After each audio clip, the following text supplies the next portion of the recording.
అనగనగా ఒక గొప్ప నగరంలో రవి అనే యువకుడు జీవించేవాడు. అతని హృదయం కోరికలతో నిండిపోయింది. మంచి ఉద్యోగం, సంతోషకరమైన జీవితం, స్థిరత్వం. కాని ఎంత ప్రయత్నించినా ఏదో ఒక అడ్డంకి ఎదురయ్యేది. రోజులు గడిచే కొద్దీ అతనిలో నిరాశ పెరిగింది. ఒకరోజు తన మిత్రుడు మోహన్ దగ్గర కూర్చుని మనసులోని భారాన్ని చెప్పుకున్నాడు. మోహన్ ఒక్క క్షణం నిశ్శబ్దంగా ఉన్నాడు. తర్వాత చిరునవ్వుతో అన్నాడు, రవి, నీవు దేవాలయానికి వెళ్తావు కదా, కాని దాని శక్తిని ఎప్పుడైనా అనుభవించడానికి ప్రయత్నించావా? రవి ఆశ్చర్యపోయాడు. గుడికి వెళ్లడమే సరిపోదా మోహన్? ప్రతిరోజూ గంట మోగించి ప్రార్థన చేస్తుంటాను కదా. మోహన్ గంభీరంగా అన్నాడు, దేవుడు మన హృదయంలో ఉంటాడు రవి. కాని దేవాలయం ఆ దైవశక్తిని సజీవంగా ఉంచే శక్తిక్షేత్రం.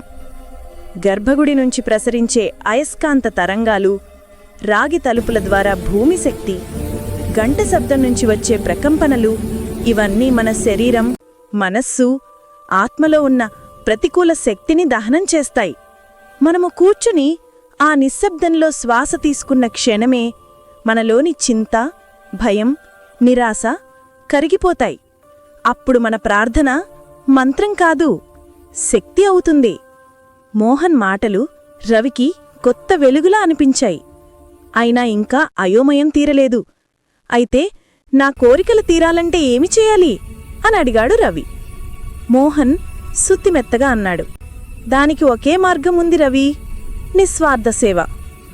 నిస్వార్థ సేవ. దేవాలయం ముందు కూర్చోడం కాదు, దాన్ని శుభ్రం చేయడం మొదలుపెట్టు. భగవంతుని కోసం చెమటోడ్చు. నీ స్వార్థం మరిచి నీ చేతులతో ఆ శక్తిక్షేత్రాన్ని శుద్ధం చెయ్యి. అది ఎందుకు అని అడిగాడు రవి. ఎందుకంటే నువ్వు సేవ చేసినప్పుడు నీలోని అహంకారం కరిగిపోతుంది.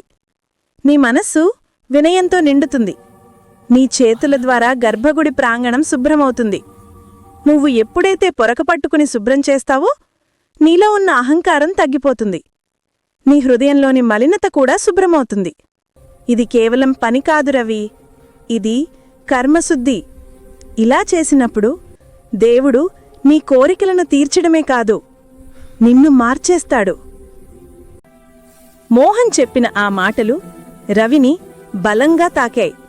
తరువాత రోజు ఉదయం నుంచి రవి తన గుడిలో సేవ మొదలుపెట్టాడు. మొదట్లో కొంచెం సంకోచం, కాని ఒక్కొక్కసారి వాకిలి ఊడ్చినప్పుడు, గర్భగుడి చుట్టూ నేల తుడిచినప్పుడు ఏదో అజ్ఞాత ఆనందం అతని హృదయంలో వెల్లివిరిసింది. రోజులు గడిచాయి. 11వ రోజు, 21వ రోజు, 41వ రోజు. రవి చేసే సేవ చూసి వాళ్ల ఊరిలో కొందరు కలిసి వచ్చి శుభ్రం చేయడం మొదలుపెట్టారు. రోజురోజుకి మనస్సు మరింత ప్రశాంతత మారుతుంది.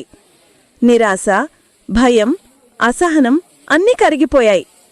అతని కళ్లల్లో ఇప్పుడు శాంతి ఉంది. అతని హృదయంలో ఆత్మవిశ్వాసం ఉంది. అతని నోటి మీద నవ్వు ఉంది. ఇంటిలో భార్యాపిన్నలతో కూడా ఆనందంగా ఉండగలుగుతున్నాడు.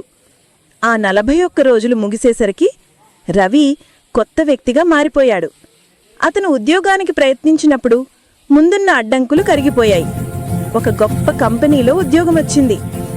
తన ఆనందాన్ని పంచుకోవడానికి మోహన్ దగ్గరికి వెళ్ళి అన్నాడు, మోహన్, ఇది నువ్వు చెప్పిన శక్తిక్షేత్రమే. నిజంగా దేవాలయం మనస్సును మార్చేస్తుంది. మోహన్ చిరునవ్వుతో అన్నాడు, రవి, దేవాలయం ఒక అద్దం మాత్రమే. నువ్వు చూసింది నీలోని శక్తి. నువ్వు చేసిన నిస్వార్థ సేవ వల్ల దేవుడు నీ కోరికలు నెరవేర్చాడు. ఇప్పుడు దేవుడికి తెలుసు నీకు ఏమివ్వాలి, ఏమివ్వకూడదు అని. నువ్వు చేసిన ఆ సేవ వలన తరతరాల వరకు ఆ ఆశీర్వాదం ఉంటుంది. ఆ రోజు నుండి రవి విజయవంతుడయ్యాడు. కాని ప్రతి ఉదయం అతను దేవాలయంలో ఊడుస్తూనే శుభ్రం చేస్తున్నాడు, కృతజ్ఞతతో, వినయంతో, ప్రేమతో. ఎందుకంటే రవి ఇప్పుడు తెలుసుకున్నాడు, దేవుడు మనకు దూరంలో లేడు, మన నిస్వార్థ సేవలోనే ఉన్నాడు అని. ఈ కథ మీ హృదయాన్ని తాకినట్లయితే దయచేసి లైక్ చేయండి, షేర్ చేయండి, ఇంకా ఇలాంటి ఆధ్యాత్మిక కథల కోసం మా ఛానల్కి సబ్స్క్రైబ్ అవ్వండి. ఓం నమః శివాయ.